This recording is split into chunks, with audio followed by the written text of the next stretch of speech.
नमस्कार दोस्तों, मैं मधु। आज स्पिरिचुअल टॉक बाय मधु में आप सभी का स्वागत करती हूँ। मैं सबसे पहले तो मैं थैंक्स बोलना चाहती हूँ उन सभी सब्सक्राइबर्स को जिन्होंने मेरे पास्ट लाइफ रिग्रेशन मेडिटेशन को लाइक किया, इतना शेयर किया, उसको सब्सक्राइब किया। I am so thankful to all of you. मैं काफ़ी टाइम से सोच रही थी कि मैं पास्ट लाइफ के ऊपर एक ऑडियो बनाऊं, और जो भी मुझे मेरे अनुभवों से पता चला है और जो मैंने बुक्स में पढ़ा है उन सब का एक कॉम्बिनेशन लेकर।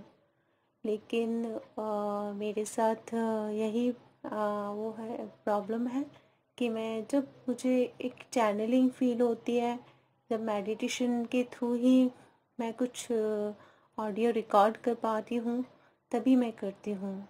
मैं कभी भी अपना स्क्रिप्ट लिखकर आप लोगों के साथ में ऑडियो नहीं शेयर करती, हमेशा वह ऑनलाइन ही होता है।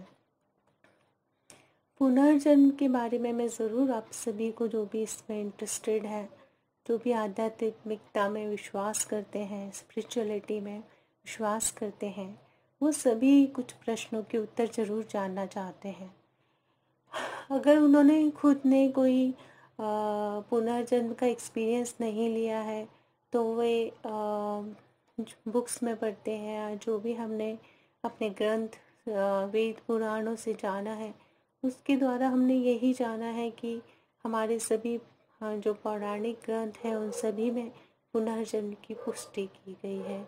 कहा गया है कि हाँ, पुनर्जन्म होता है, एक इंसान बहुत सारी योनियों से होकर निकलता है और फिर वह पुनर्जन्म लेता है। मैं पुनर्जन्म में पूर्णतः विश्वास करती हूँ। उसका कारण ये नहीं है कि मैंने इसे कहीं पढ़ा है।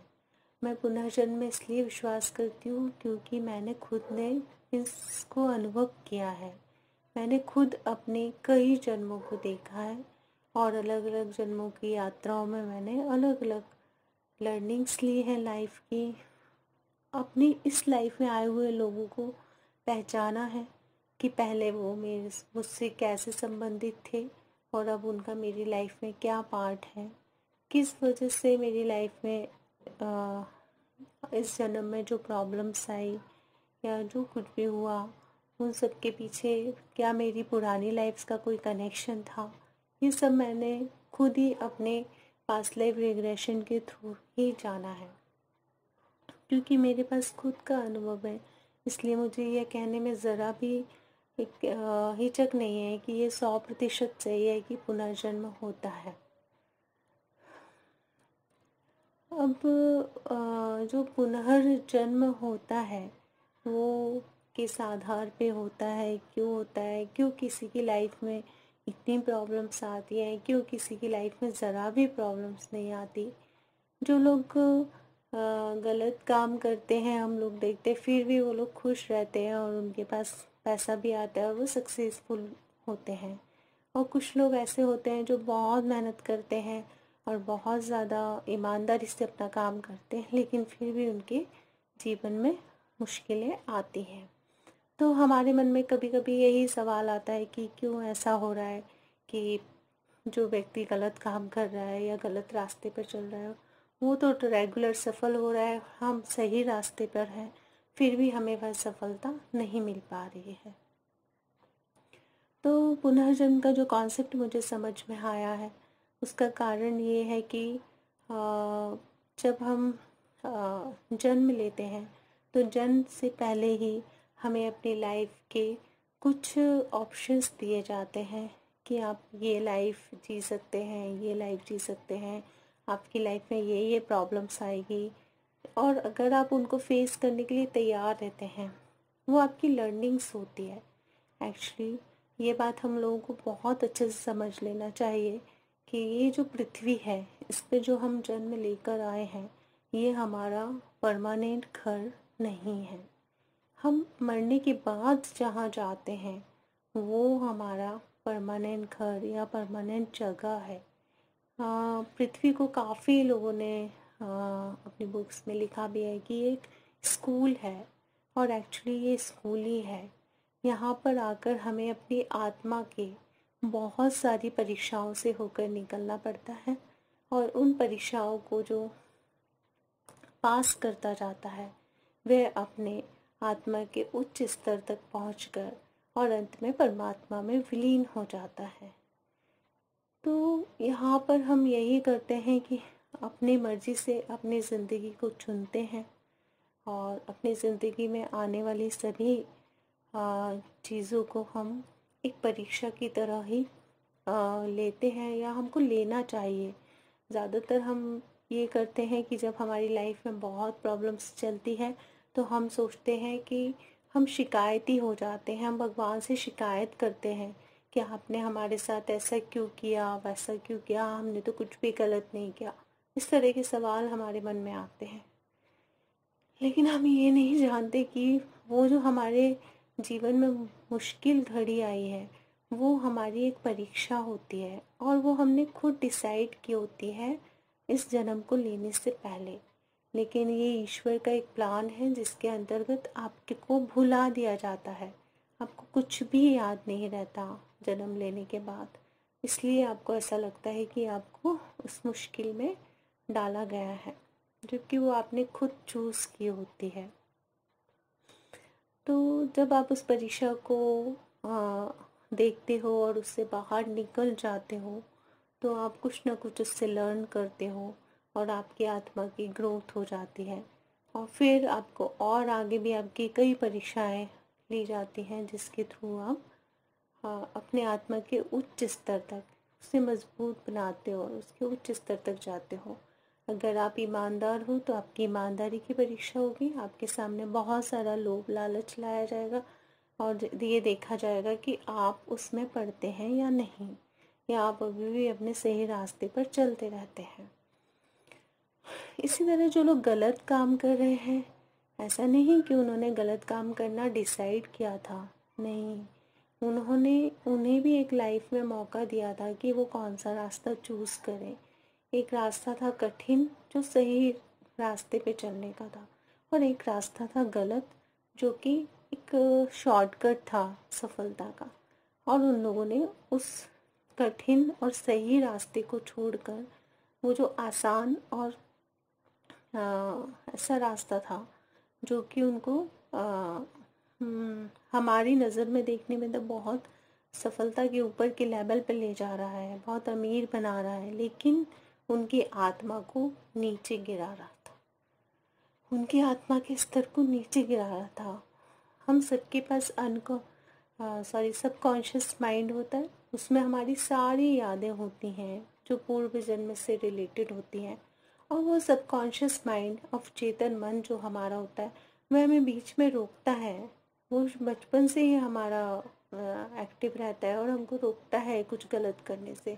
जब भी हम कुछ गलत करते हैं तो हमें अंदर से एक आवाज़ आती है कि नहीं नहीं, ये थोड़ा ठीक नहीं हो रहा है, हमें नहीं करना चाहिए, और हम रुक जाते हैं। तो ठीक है, हमारा जो सबकॉन्शियस माइंड है वो एक्टिव रहता है, और हमें बार बार हमेशा जब भी हम कुछ गलत करते हैं तो वो हमको वहीं पर रोक देता है या आगाह करता है।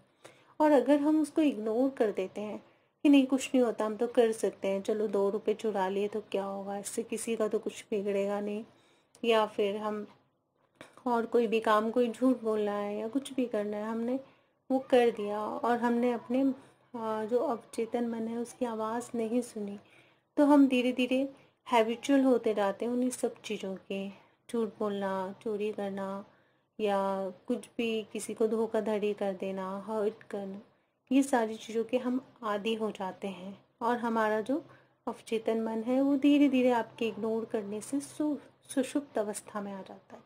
वह फिर कुछ भी आपको बोलना भी बंद कर देता है और आपको गाइडेंस मिलना बंद हो जाता है, चाहे आप अच्छे इंसान हो चाहे आप बुरे इंसान हो। ईश्वर ने हमको एक अपनी स्वतंत्र इच्छा शक्ति दी है।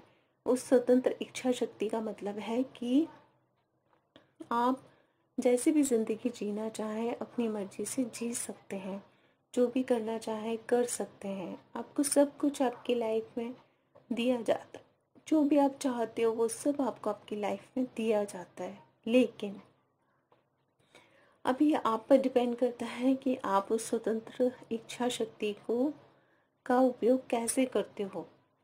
क्या आप उससे रेगुलर गलत काम करते जाते हो या फिर आप सही रास्ते पर चलते हो, ये आप पर डिपेंड करता है।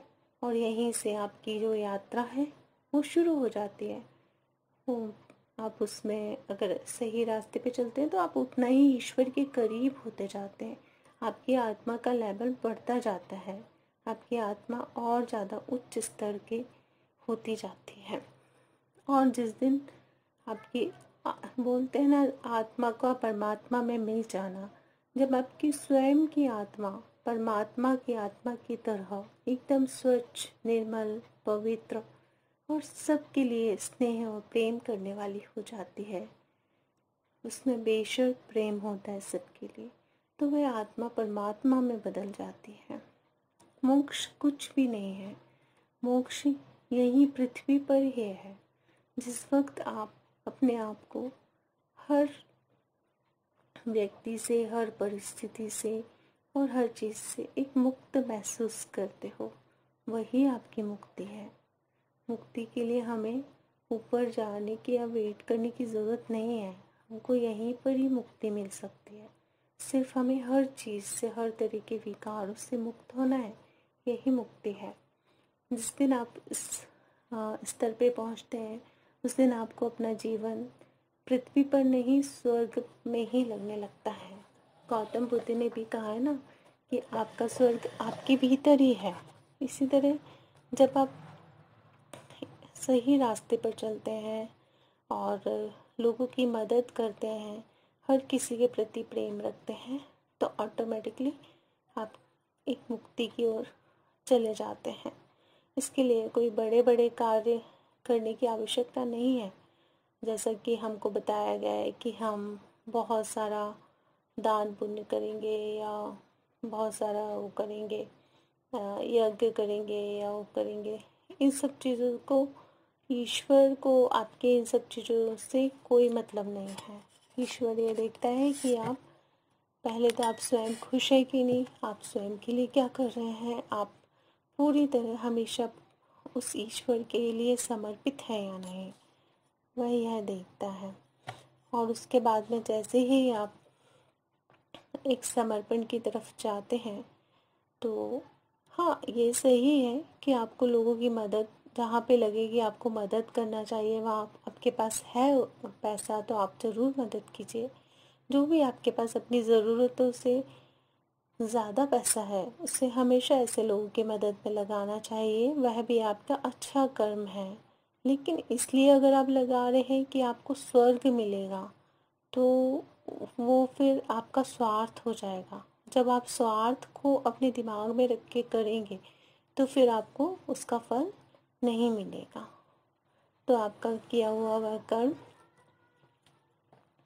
उतना आपके लिए फलदायी नहीं होगा।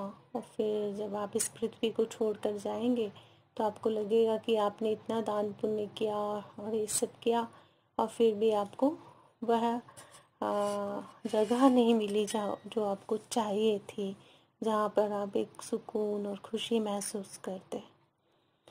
तो ईश्वर ने बहुत ही सरल से रूल बना रखे हैं हमारे उससे मिलने के लिए, इतने कठिन रूल्स नहीं हैं। और पहली बात तो वहाँ कोई रूल्स ही नहीं है। जो रूल्स हैं, जो हम जिन पे हम चलते हैं, ये सब मानव ने बनाए हुए हैं। मानव ने समाज बनाया और समाज के कुछ रूल्स बना दिए, वो भी ज़रूरी थे, क्योंकि हाँ, जो मानव है वो एक बुद्धि जीवी है, बुद्धि से कार्य करता है। तो उसको था कि वो कैसे रहे, क्या उनके नियम हो, कैसे शादी हो, बच्चे हों, और सब अपने अपने लिए किस तरह से कार्य करें। लेकिन समाज के उन नियमों पे चलते हुए हम धीरे धीरे धीरे धीरे ये भूल गए कि हमने उन रूल्स में, रेगुलेशंस में अपने आप को इतना ज़्यादा बांध लिया कि आ, हम ईश्वर को ही भूल गए, उस परमात्मा को भूल गए जहाँ तक हमको जाना है।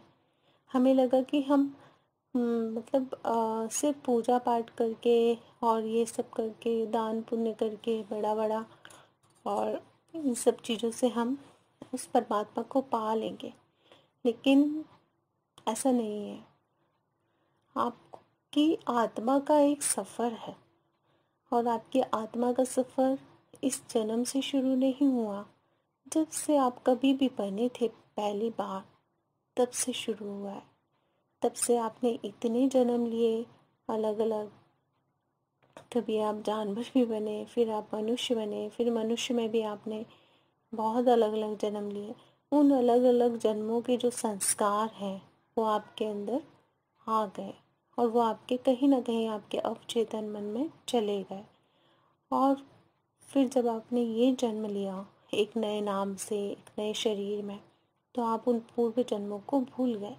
लेकिन आपके अंदर कहीं ना कहीं उन पूर्व जन्मों से संबंधित जो गुण हैं और अवगुण हैं, दोनों अब आपके साथ बाय बर्थ आते हैं। आप कुछ भी करें, आप कितने भी अच्छे माता पिता के यहाँ पैदा हों या बुरे माता पिता के यहाँ पैदा हो, आपके जो बाय बर्थ जो आपके गुण और अवगुण आते हैं वो आते ही हैं। कि आपने देखा होगा कोई व्यक्ति बचपन से ही बहुत डरा डरा रहता है, कोई बहुत साहसी होता है, किसी बच्चे में शुरू से ही बहुत क्रिएटिविटी होती है, किसी बच्चे में शुरू से ही एक वैराग्य की झलक आपको देखने को मिलती है। तो इसका कारण ऐसा तो है नहीं कि वो एक ही माता पिता के यहाँ दो तरह के बच्चे पैदा होते हैं तो एक ही माता पिता के कारण आया हो। ये सब उसके पूर्व जन्म से ही आता है। हम अपने माता पिता भी खुद डिसाइड करते हैं कि हम ये देखकर डिसाइड करते हैं कि हमारी स्पिरिचुअल ग्रोथ जो है वो कहाँ अच्छे से होगी, तो हम उसी के आधार पे अपना जन्म डिसाइड करते हैं। या किसी कारण से भी कर सकते हैं कि पहले हम उसी जगह रहे हों, फिर वहाँ पर हमारे किसी चीज़ से अटैचमेंट रह गया हो तो फिर हम वहाँ पर पैदा होंगे। इस तरह के कारण भी हमारे पैदा होने के हो सकते हैं। तो मैं यही बोलना चाहती हूँ कि बहुत सारे जन्मों के जो हमारे अंदर संस्कार आते हैं, और फिर जब हम इस जन्म में आते हैं और इस जन्म में बहुत सारे जो हमारे आसपास के लोग होते हैं उनके कारण फिर हमारे अंदर कंडीशनिंग आना शुरू हो जाती है। वो ही हमको सिखाते हैं कि समाज में ऐसे रहोगे तो आपको अच्छा समझा जाएगा, और वैसे रहोगे तो आपको बुरा समझा जाएगा। ये रूल्स सही हैं, ये रूल्स गलत हैं। ये सही गलत की थ्योरी ये सब हमारे अंदर आ जाती है। इसमें किसी का कोई ऐसा नहीं है कि वो किसी का कोई दोष है या कोई जानबूझकर आपको, नहीं, ये सब एक्चुअली एक प्रॉपर तरीके से रहने के लिए रूल्स बनाए गए हैं, ताकि लोग बिना किसी रूल के, ऐसा नहीं हो कि अराजकता में रहें, कि कोई किसी पे कुछ कहने वाला ना हो, या लोग ऐसे ही निर्भय होके कुछ भी गलत काम करें। इस वजह से बनाए गए, तो वो सोसाइटी के लिए ज़रूरी थे। लेकिन सोसाइटी के जो रूल्स हैं और हमारी आत्मा का जो रास्ता है, उन दोनों में अगर क्लैश हो रहा है, अगर आपकी आत्मा की जो ग्रोथ है उसको वो रूल्स स्टॉप कर रहे हैं, रोक रहे हैं, तो आपको कौन सा रास्ता चूज़ करना चाहिए। आप खुद ही अपनी मर्ज़ी से इस चीज़ को आत्म मंथन करके जान सकते हैं कि जब ऐसी परिस्थितियाँ आती हैं तो आपको सोसाइटी को इग्नोर करके अपने आत्मा के रास्ते पे चलने में बहुत बड़ी प्रॉब्लम का सामना करना पड़ता है।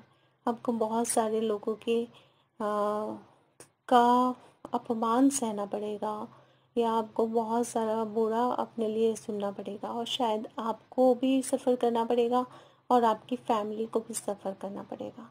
आप किसी की भी स्टोरी उठाकर देख लीजिए, हमेशा ही ऐसा होता है।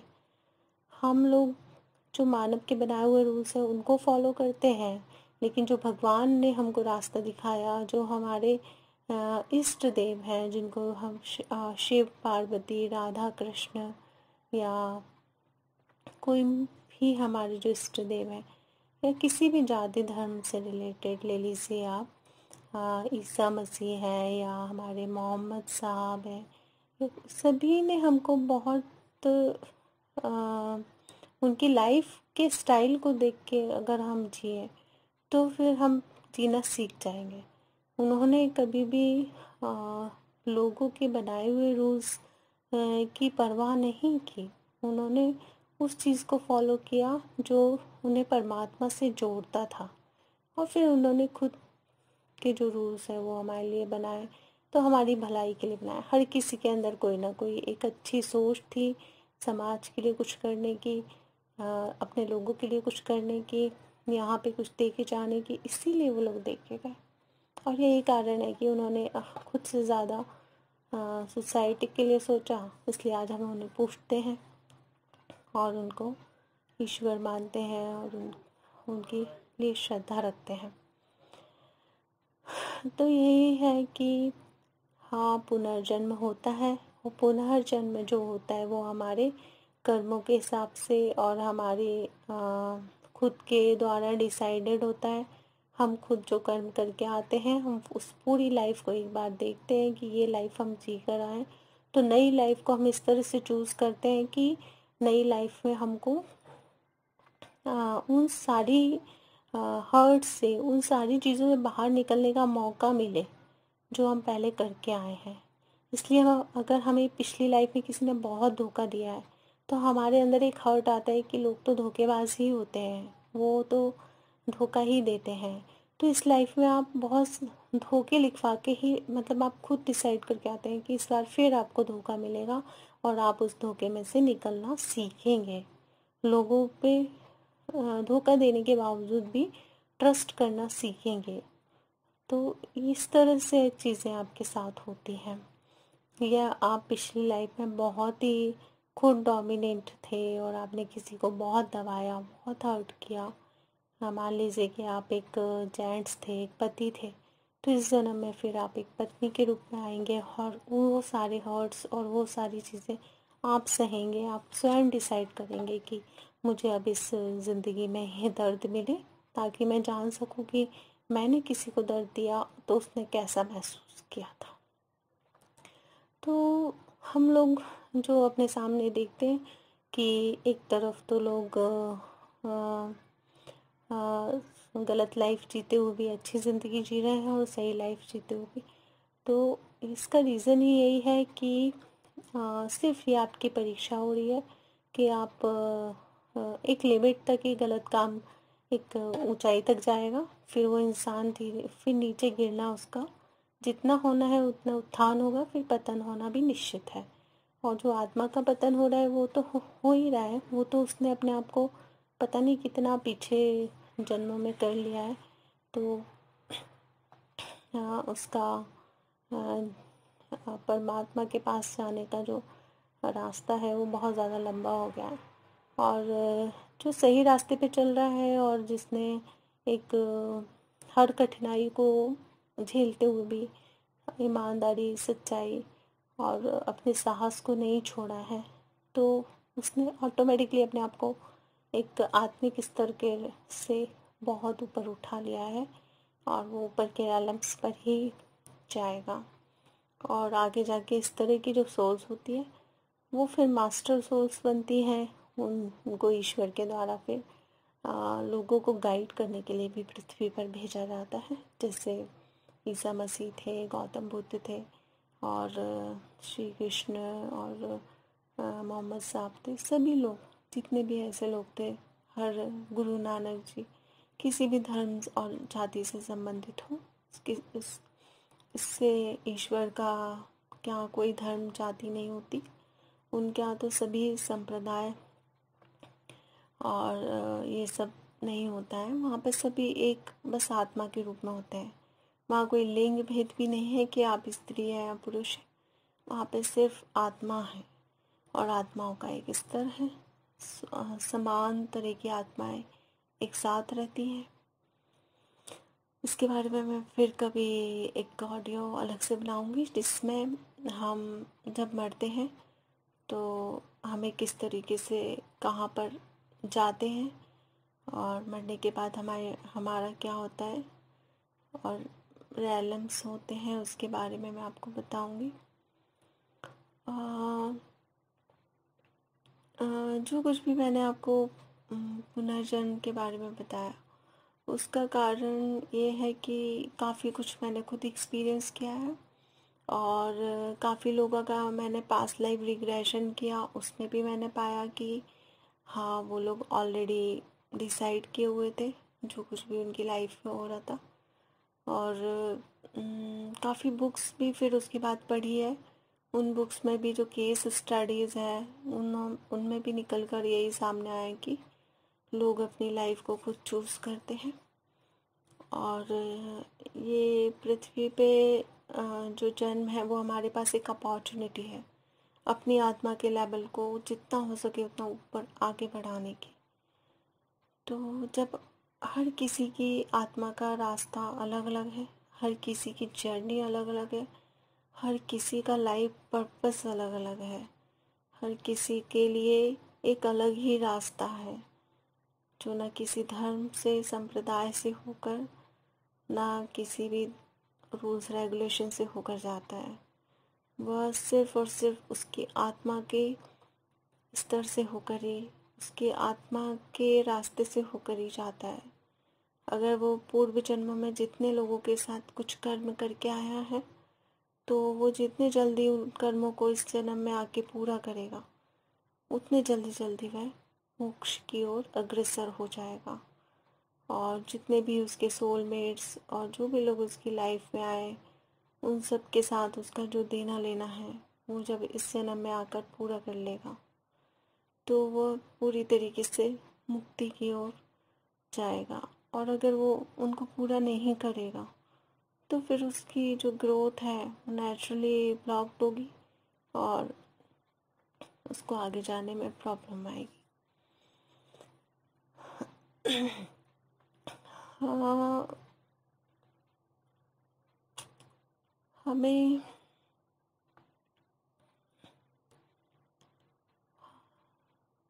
जितनी जल्दी हम ये जान लें कि हम ये जो बॉडी है वो नहीं है, एक सोल है और हमारा जो जीवन है वो ये सिर्फ एक ये 100 साल का जीवन नहीं है बल्कि उसके पहले से हजारों साल जो हम जी के आए हैं वो भी जीवन था हमारा ही। मैं ये नहीं कहूँगी कि आप अपनी पास्ट लाइफ से स्टक होके रहिए, नहीं, आप अपनी पास्ट लाइफ को जानिए और जानने के बाद में इस लाइफ में उन गलतियों को दोबारा दोहराइए मत, उन गलतियों को करिए मत, सीखिए। उस पुरानी लाइफ में जाकर सीखिए आप क्या गलती करके आए थे और इस लाइफ में उनका जिस भी तरीके से प्रायश्चित हो सकता है आप प्रायश्चित कीजिए और उस फिर अपना हर कर्म को सुधारते हुए आगे चलिए। यही हमारी आत्मा को परमात्मा तक ले जाएगा, इसके अतिरिक्त कोई रास्ता नहीं। तो मेरे ख्याल से बहुत लंबा हो गया मेरा ऑडियो और इससे अगर किसी को कुछ भी अच्छा लगता है या कुछ सीखने को मिलता है तो आप लोग अपने कमेंट्स में मुझे ज़रूर बताइएगा। और अगर आपको बहुत अच्छा लगता है और मेरी जो नॉलेज है वो आपके लिए फ्रूटफुल है तो और भी लोगों के साथ आप शेयर कीजिएगा और सब्सक्राइब कीजिएगा। और ये जो मेरा चैनल है मैंने किसी प्रोफेशनल पर्पस से नहीं बनाया है, ये सिर्फ मैं अपनी जो नॉलेज है वो आप लोगों के साथ में शेयर करना चाहती हूँ। जो कुछ भी मैं सीख रही हूँ या सीखते जा रही हूँ, अभी मेरी लर्निंग ही चल रही है, मैं और शायद हमेशा चलती ही रहेगी वो। तो मैं चाहती हूँ कि जो कुछ भी मैंने जाना है अपने ही एक्सपीरियंस से वो लोगों को के साथ शेयर करूँ और शायद वो लोगों के कुछ काम आ सके। आगे की भी मैं लोगों के लिए सोशल लेवल पे मुझसे जो हो सकेगा वो ज़रूर अपनी एक टीम बनाकर करूँगी और उसमें जो भी लोग मुझसे जुड़ना चाहेंगे मैं उनको जोड़ूंगी। और